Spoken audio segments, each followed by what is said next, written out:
Hello friend, સ્વાગત છે તમારું રસોઈ વિથ આરવીના કિચનમાં। તો આજે આપણે બનાવીશું અપ્પમ। અપ્પમ બનાવવા માટે મેં સોજી પહેલેથી કલાક પહેલા પલાળી રાખી છે। તો સોજી લીધી છે, છીણેલું ગાજર, ઝીણી સમારેલી ડુંગળી, મકાઈના દાણા, સમારેલા મરચા, કોથમીર, ખાવાનો સોડા અને બેઝિક મસાલા। તો મેં કલાક પહેલા છાશમાં સોજી પલાળીને રાખી છે। તો હવે આપણે એમાં બધા વેજીટેબલ્સ નાખી દઈશું। તો ઝીણા ચોપ કરેલી ડુંગળી, મકાઈના દાણા, લીલા મરચા, છીણેલું ગાજર અને સમારેલી કોથમીર નાખીને હવે આપણે બધું મિક્સ કરી દઈશું।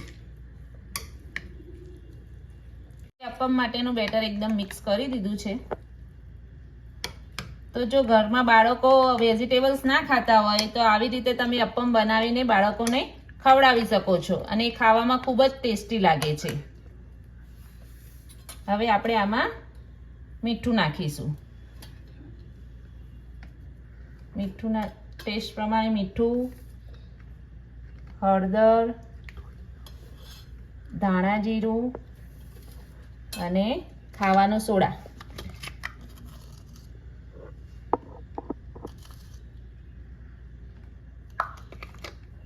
હવે બધું આપણે મિક્સ કરી દઈએ।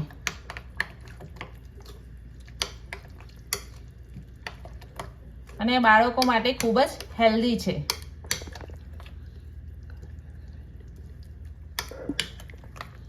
કારણ કે આમાં બધા જ વેજીટેબલ આવી ગયા છે, એટલે બાળકો માટે ખૂબ જ હેલ્ધી છે। તો હવે આપણે આનો વઘાર કરવાનો છે। આપણે એક વઘારિયામાં 1 ચમચી તેલ લઈ લીધું છે।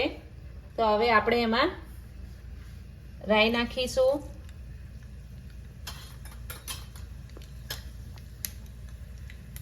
હિંગ નાખીશું અને ગેસ બંધ કરીને મીઠો લીમડો નાખીશું।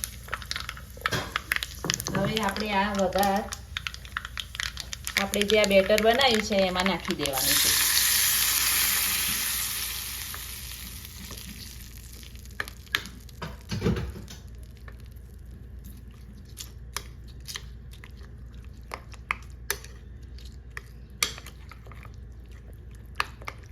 હવે આપણે અપ્પમ માટેનું સ્ટેન્ડ લઈ લેવાનું છે અને તેને ઓઇલથી આપણે ગ્રીસ કરીશું।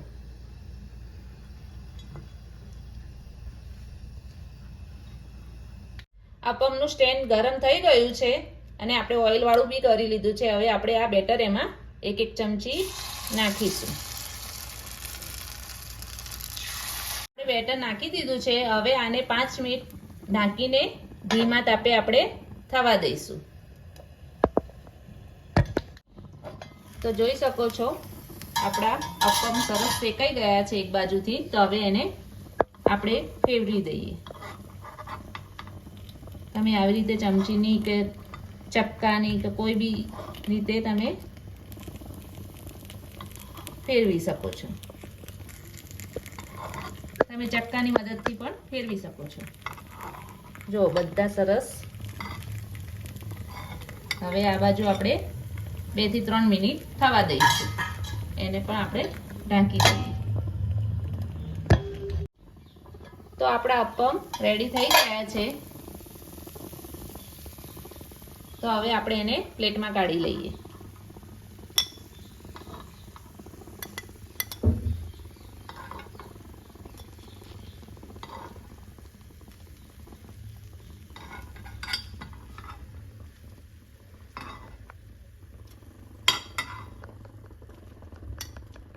અને હવે આપણે બીજું બેટર જે છે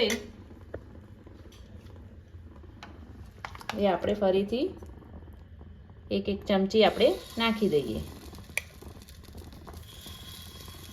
તો આપણા અપ્પમ પ્લેટમાં સર્વ કરી દીધા છે અને આ કેચઅપ સાથે ખૂબ જ સરસ લાગે છે અને આ ખાવામાં ખૂબ જ ટેસ્ટી હોય છે।